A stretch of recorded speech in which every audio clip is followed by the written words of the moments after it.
Welcome back to the channel. Today we are doing probably my most requested video, which is another tier list video, but this time, headphones. Listen, I know you guys like the tier list videos because, yes, I will share my experience of using this stuff over the years that I've been working in audio and teaching audio engineering at the college level.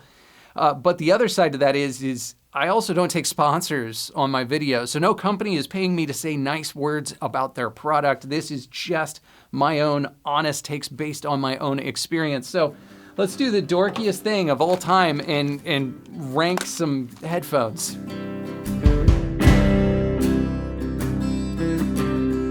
All right, let's do this. Now, before we actually start putting things into rankings and categories, let's define our terms here. So up at the top, we got God tier because God tier makes sense. Down below that, we've got an excellent choice, Brian. Again, I always choose random names. I know a few Brians. They're always solid dudes, it seems like. So Brian, excellent choice. Down below that, we've got the middle of the road category. That's, hey, they're headphones, which they are. They do their job. They sound like headphones. You can't really complain too much, but you can't really celebrate their existence quite like you can with some of the other headphones, you know? They're headphones. That's what it is. They're a tool. Then down below that, we've got, do we have any other options? Which is legitimately how I feel about a lot of different pieces of gear. I think I've used that category in a number of my videos, so it is what it is. And then down at the bottom, I'll just use my earbuds, thanks. Listen, and I don't mean this quite as much as the insult that it seems like it is. Earbuds can be a reference point because it is what so many people listen to music on. And so checking a mix through some earbuds is actually something that I'll advise. So to me, if a headphone can't give you anything beyond just a reference point, that's what it's going to be the category for them. Not that I think they're just awful headphones, but you know, like if they don't really do anything for you other than reference, then I'll just use earbuds. I might get a better reference that way. All right, second thing. You'll notice at the bottom, all of the pictures are really hard to tell what is what. And I even had to come up with a little bit of a notepad over to the side so that I keep all of my headphones of which is which and a couple like thoughts that I want to share on each one. So with that being said, I'm going to put the name of the headphone at the bottom of the screen somewhere that I'm talking about. That way you know, because let's be honest, when every single headphone manufacturer just makes a bunch of headphones that are just black cones, like it's not, there's no design choices that are going to make one stand out above the other, which understandable. So, okay, let's just go ahead and jump into it. Now, I've also kept these in alphabetical order so that I know exactly which ones I'm talking about first. So let's jump in. So these are the Audio-Technica. These are the AKG M40X. And we're going to go right here. Now, the M40X, if you'll believe it or not, is actually going to be placed higher than the M50X. So let's talk about both. Here, let's go ahead and rank the M50. Hey, they're headphones. The M50 is a little bit more expensive than the M40 by $20 or $30. I'm not sure how much these days. But the AKG M50s are like studio standard for tracking. They're practically indestructible. They sound good. They do that thing that when people put on headphones and they want to like how the headphones sound. That's how these sound. They're a little bit scooped. They've got a little bit of hype in the lows and in the highs, so they're not super accurate. Oftentimes, and again, I'm talking about the AKG M50s right now. Oftentimes, headphones will represent the antithesis of what your mix actually is. And what I mean by that is that it's super easy to create a mix with a set of headphones that sounds a little hyped in the low end, and you're like, oh man, my low end sounds great. It's exactly where I want it to be. It sounds epic and full, but not too much. It's perfect. And then you'll bounce out your mix and you'll listen in the car or on some other set of speakers, and you're like, where is low end? It is not there anymore. And the reason why is because the deception of having that hyped up low end in the headphones can lead to bad mixing decisions.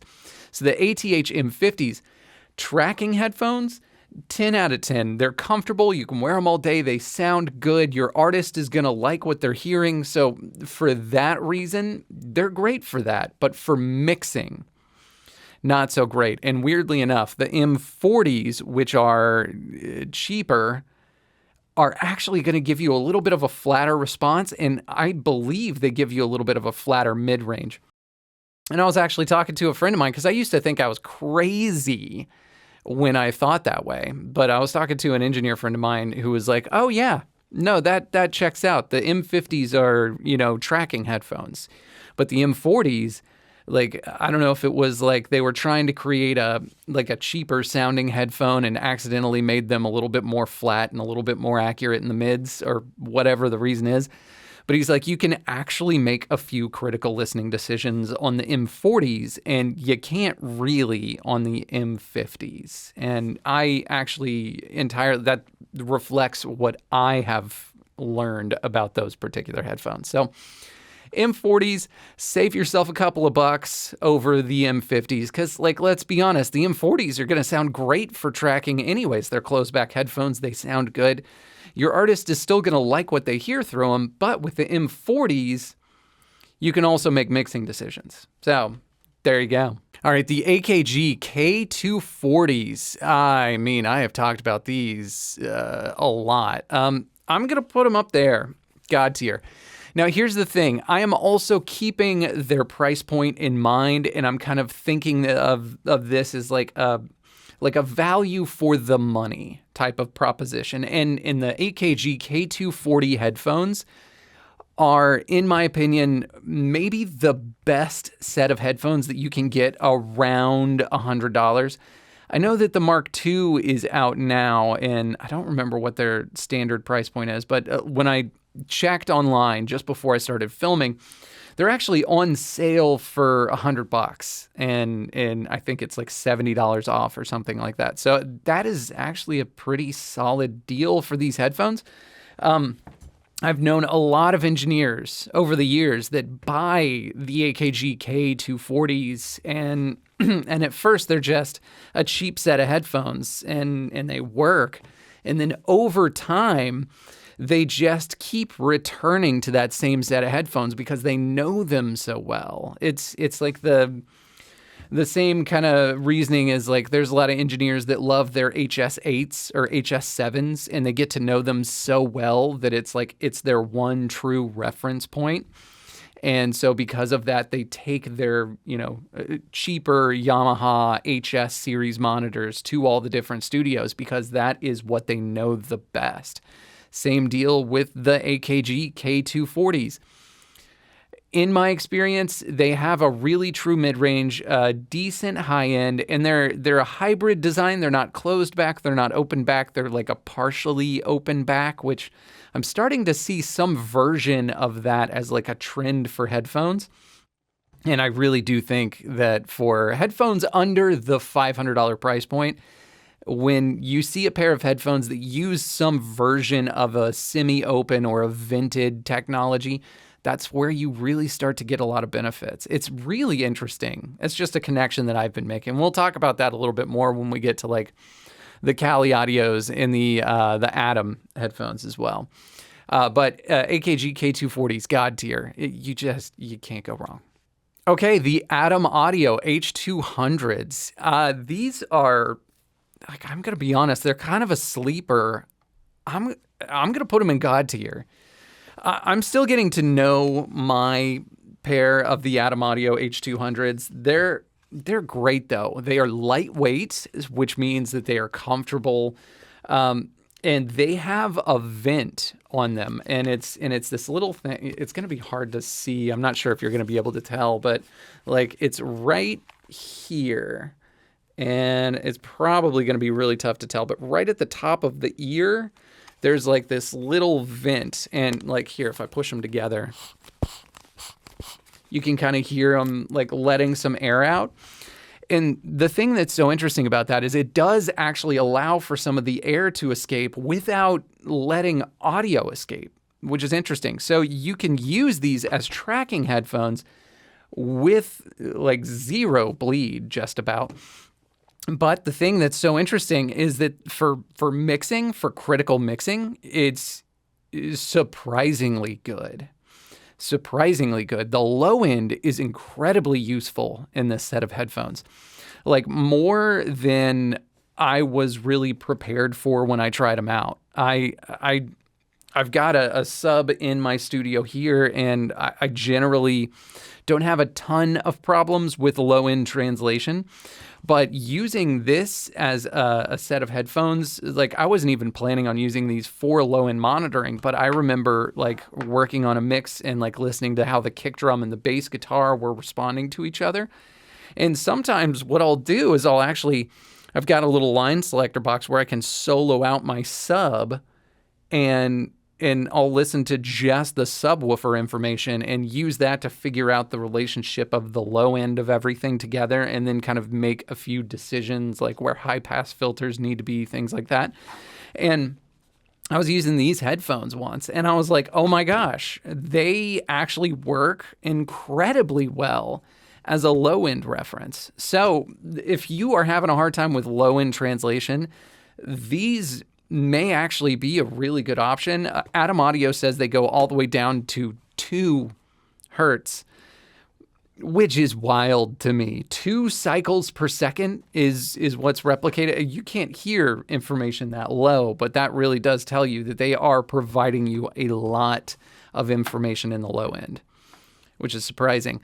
Like many Atom Audio products, it's got a really like clear and detailed mid-range and top end, which I also really like. But in general, really great headphones. Surprisingly good. I did not expect to like them as much as I do. They're a sleeper. Not a lot of people are talking about them, and they honestly should. They're a great set of headphones. All right, and now we've got the Beyerdynamic DT 770s. Interesting. Okay. I am going to put them there. An excellent choice, Brian. I have had my DT 770s for the better part of, I'm going to say like 9 or 10 years maybe.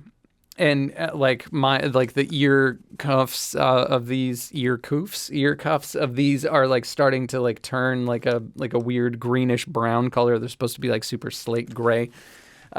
But one of the things that's so great about Beyerdynamic headphones is you can replace almost any part of that headphone. So like if like the headphone band starts falling apart, you can replace it. You can replace the ear muffs. Like that's wonderful. I love it when products do that. So it's like a buy it once and then you can choose to upkeep it if you need to, like that kind of thing. And truth be told, I do need to replace those, like the ear pads for those headphones, because they are also starting to get slightly uncomfortable. But I will say this. One of the biggest benefits of the Beyerdynamic DT 770s is the comfort level. You can wear those things all day, and they are just so incredibly comfortable. There's one other pair that I'm going to shout out as the most comfortable. We'll get to that. But like headphone comfort, I do think about that for sure. And for tracking, the DT 770 is my all-time top choice. They sound good. They do have a lot of clarity in the mid-range, in the upper mid-range. So you can do some critical listening on them. They're not mixing headphones, though. I will say that. Like, you can mix with them. I've gotten to know mine really well. And so there's a few things that I've recognized that they can do for me. And then there's some things where I'm like, they're just useless for a few things too. So low-end information, almost useless. I don't want to say useless, but almost useless. It's deceptive because it's hyped up.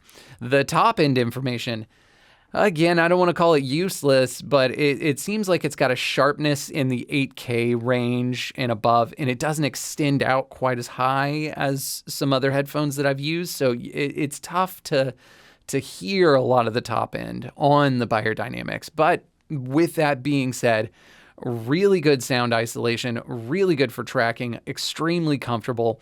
And then the other thing that I love about the DT770s is the transient response. And again, this is, I will say a lot of this is partially due to the fact that these have been like kind of my main headphones that I've used for years and years and years and years. And so I know them so well.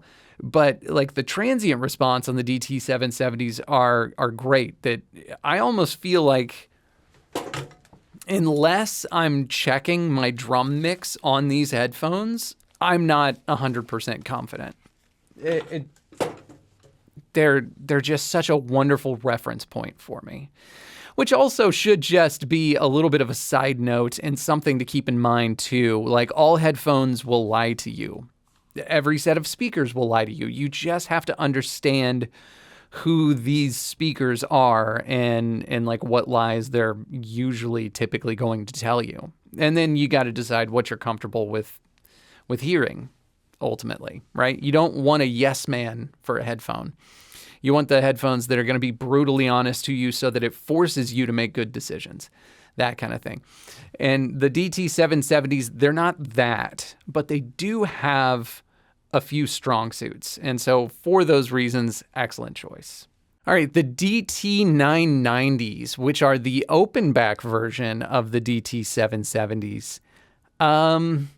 Listen, the last year before I tried out some of these other headphones, I would have put them right there in God tier as well.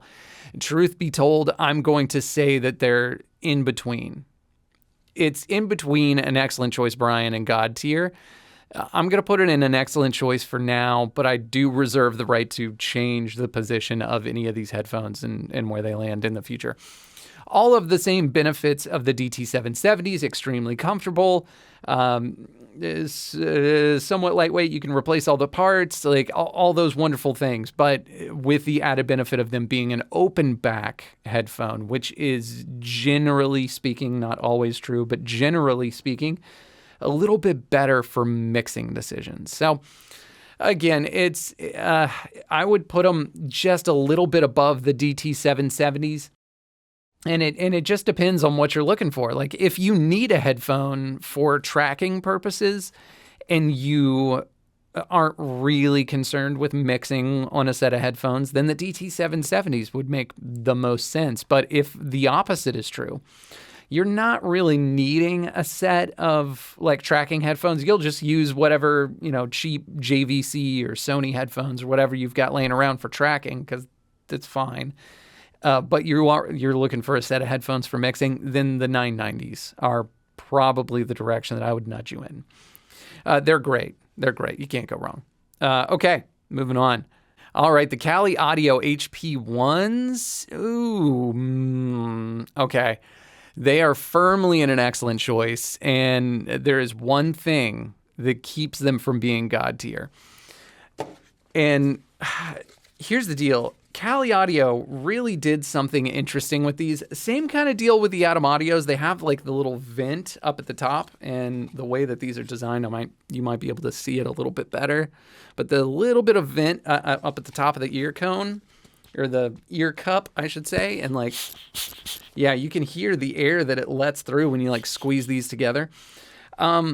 There are 3 different profiles that these headphones have. You've got studio, consumer, and then bass heavy. And it's really interesting because I'll say this. I have a lot of experience with the Kali Audio stuff. Like the IN8s are really good. I put those in God tier as like the best choice for a set of monitors under $1,000. And I will stand by that. I think that they really, truly are. The HP1s sound so similar to the IN8s that it's crazy. I I really do love using these as a reference for mixing. It's so good. They are absolutely useless for tracking. And the reason why is because due to the fact that it's got 3 different profiles in here, there is DSP that is processing your audio and giving you that flat response, right? And due to that DSP, it does cause latency no matter what. And so I remember I didn't know that. And I had gotten these headphones and I just had started using them and I liked them. And I was like, you know what, I'm going to try them out for tracking.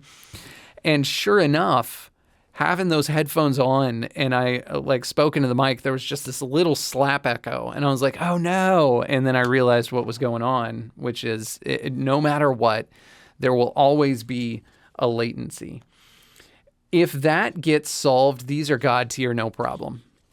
That would be amazing. But for what these are, which is a good set of mixing reference headphones, I would say they're God tier. So if that is the only thing that you care about, God tier, all day, every day, they're so good. And the fact that you can also put these into consumer mode is great. It gives you a chance to check different sound profiles so that you can check a few different reference points for your mix, which is wonderful. One of the things that I honestly love to do is to just put, these are backwards, to put these headphones on and to go for a walk or something and listen to the mix that I'm working on while I take a walk, because these are also Bluetooth. And so they can hook up to your phone, which honestly is a benefit that I didn't think I would care that much about, but I am learning that I do care about, and it is really nice. And having that one extra little tool is frankly pretty handy. So Kali Audio, great job on these headphones. And also thank you for sponsoring the mix competition. Quick note on that. Kali Audio has agreed to give away a pair of these headphones to the person that wins the mix competition that I've got going on right now.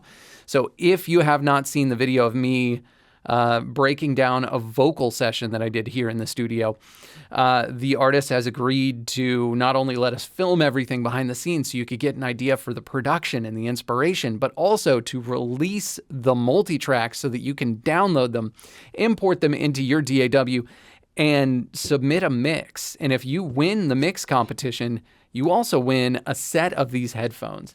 And there's some other things too that I'm lining up. So there's going to be some cool prizes. So keep a lookout for that. That's going to be real neat. But yeah, these headphones, if you're just mixing God tier, but if you do need any sort of tracking, they're not going to work.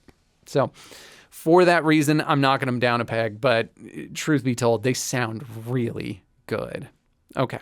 All right, the Sennheiser HD400s. I'm going to put them there too. Yeah, excellent choice, Brian. Listen, I made a video a couple weeks ago talking about if I were building up a podcasting studio from scratch, how would I spend the money in order to get the best bang for the buck? And that video, I'll drop it in the description below so you can take a look at that if you're interested. I said that these headphones for one of the scenarios would be the ones that I would go for because they give you a really accurate and true mid-range, which I stand by that. And especially if you're doing nothing but just voice, the mid-range is really the most important, without a doubt. In the HD400 Pros, somebody was letting me know that it's actually the same as, and I forget the model number, so someone in the comments, please let me know. But I did not know about this, but it was apparently the exact same as the 560S or something like that. I have no experience with the Sennheiser 560S, only with the HD400 Pro. So I can speak to the HD400 Pro, but if you want to roll the dice and, if the commenters have won over your heart, then yeah, give the 560 a try as well. You may save a little bit of money doing it that way. Just saying. But again, I can't necessarily speak to that. So I tried to look up some information online and I actually found conflicting information. Some people said it was the exact same, but it was mostly gamers and like people on like Reddit and forums, which I always like put that at the lowest value of trust. And then when it came to like audiophile websites and stuff, which I put above that, but not as high as like engineers with ears I trust, they were saying they're actually way different. So it's hard to say. Hard to say what's what. But generally speaking, the Sennheiser, the HD400s, they're surprisingly accurate. The mid-range is great. They're comfortable. They're trustworthy as a reference point for mixing. But they are open back, so they're not great for tracking. But really, for the price that you're paying, I think that you're getting a pretty good deal, truth be told. So just going to throw that out there. Now, next up, we've got the Sennheiser HD650s. And those are, so here's the thing. I'm going to put them right next door. And I do believe that the HD650s sound better than the HD400s, but they cost a lot more and they sound a little better. And so because of that, I'm not going to bump them up into God tier because I don't think they're going to give you the best bang for the buck, but they do sound really good. In fact, and I'm going to say this just as, a way to keep myself from getting, sacrificed in the comments, but I would say sound quality wise, I would put them up here in God tier next to any of these other headphones, the K240s, the H200s by Atom Audio. But it's simply because they are a lot more expensive that I'm going to bump them down just slightly into an excellent choice. Again, they sound great. They're a wonderful point for, like a wonderful reference for mixing. All of the same benefits of the HD400 Pros, but it's like they just took those and made them a little bit flatter, a little bit smoother. Like the HD400s, I don't want to say they give you a ton of ear fatigue, but the HD650s would give you less ear fatigue than that. And I think they're good. I think they're a good set of headphones, honestly. So I'm going to put them up there. But of course, if you disagree, let me know in the comments how I've hurt you. Okay, moving on. Oh, these guys are really interesting. So the Shure, these are, oh gosh, what are they? The SRH 1840s. Yeah, that's God tier. Listen, these fly under the radar, and I think I know why. I'm gonna guess the reason why. I think that people are not as excited about buying a Shure set of headphones at that price point. I feel like, someone who's like really into the SM7B and's gotten into podcasting or whatever, like they might buy the $100 Shure headphones or something like that. And I have no experience with those. I can't tell you how good or bad they are. Or like, if you're really into pro audio and you're spending $500, you may want to just shell out another $50 or $150 and get like the Neumanns or the Focals, right? Which have like this legendary status. And we're not reviewing those in this list because $500 and less is the budget for this tier list. And honestly, I have almost zero experience with the higher end headphones, just so you know. But with that being said, the Shure is excellent in all categories. The low end is surprisingly accurate. Like really the whole range is surprisingly accurate. A really good sound stage, really good imaging. Like it's like they took all of the benefits of the Sennheisers, like the HD400s and HD600s, and made them a little bit smoother and overall just easier to make good decisions while mixing.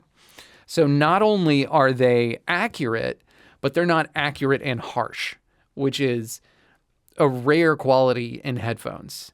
So they're really great for critical listening. I can't speak more positively about them.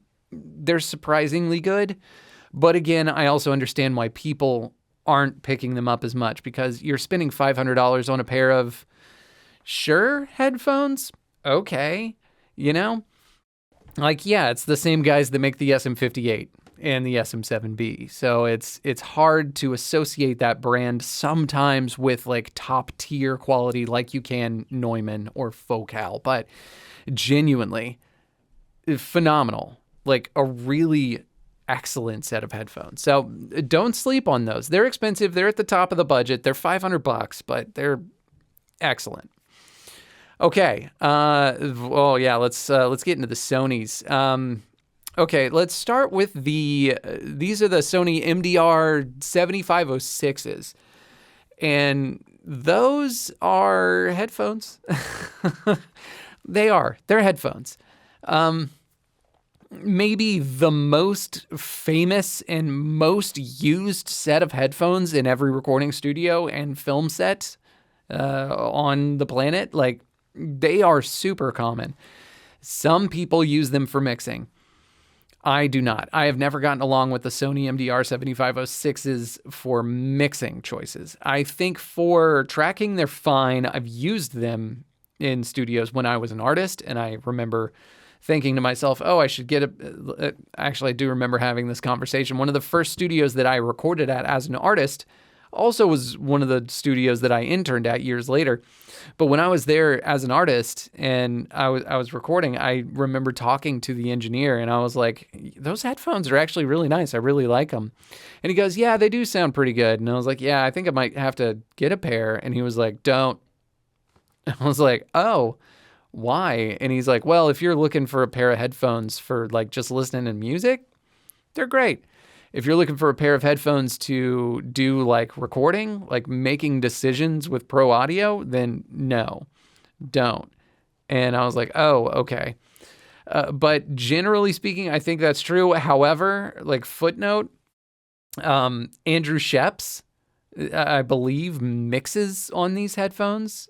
So, I mean, really, any headphones that you get to know really well, you can ultimately make good mixing decisions on. I mean, like DT 770s, not known for being the most flat and accurate headphones of all time. They are hyped, they're scooped, they do that nice sounding headphone thing. I do mixing decisions on those headphones. But then again, I've gotten to know them so well over the last 8 years, so of course I have. Same thing with these. There's a lot of guys that have used the MDR 7506s, and they've used them as like, artist headphones for tracking, or maybe the boom operators that like hold like the boom mic. Oh my God, I couldn't think of the word. And they've got a pair of those connected to their field recorder, and they've gotten to know those headphones so well that those are just the headphones that they use. And that's totally valid. But for me, or for someone who is not used to the Sony headphone sound, they're headphones. They're headphones. Last set of headphones, Sony MDR MV-1. Excellent choice, Brian. I think those are the most comfortable headphones on this entire list. And that is saying something, because I mean, like, my point of reference for headphone comfort is Beyerdynamic DT 770s, which are known for being the most comfortable headphones. These beat them out for comfort. They are lightweight. They weigh almost nothing. They are feather light. And despite being so lightweight, they actually sound really good. And this is a very similar type of conversation from like the Sennheiser HD400 Pros and the HD650s. This is kind of like that same move, but in Sony land. So the MDR 7506, moving up to the MV1s, they do the same Sony thing, right? But they give you a little bit of a smoother sound, a little bit of a more accurate sound. You can make better critical listening choices. You can make mixing decisions, and it's going to sound better in your ears and force you to make better mixes all at the same time, which again is kind of a rare thing. So I like these headphones. I just wish they didn't cost what they do. How much do they cost these days? Hold on, let me look them up. Okay, yeah, $348. It's not Not massively expensive, but it's not cheap either. And they are on sale. Because I mean, it's December. They were $418. I'm not going to bump them up into God tier. I'm going to keep them where they are at excellent choice. Because, to be totally honest, they're great headphones, but they don't give me enough of a reason to bump them up into God tier. Like the Kali Audios, like I'm almost heartbroken that they're an excellent choice. I want them to be in God tier, but they've got that one big caveat. Or like the Atom Audio, the H200s, like these headphones are so good. It's crazy. And to me, if you only care about the audio quality, like going for the Atom Audios is probably the strongest choice you can make for the budget price point.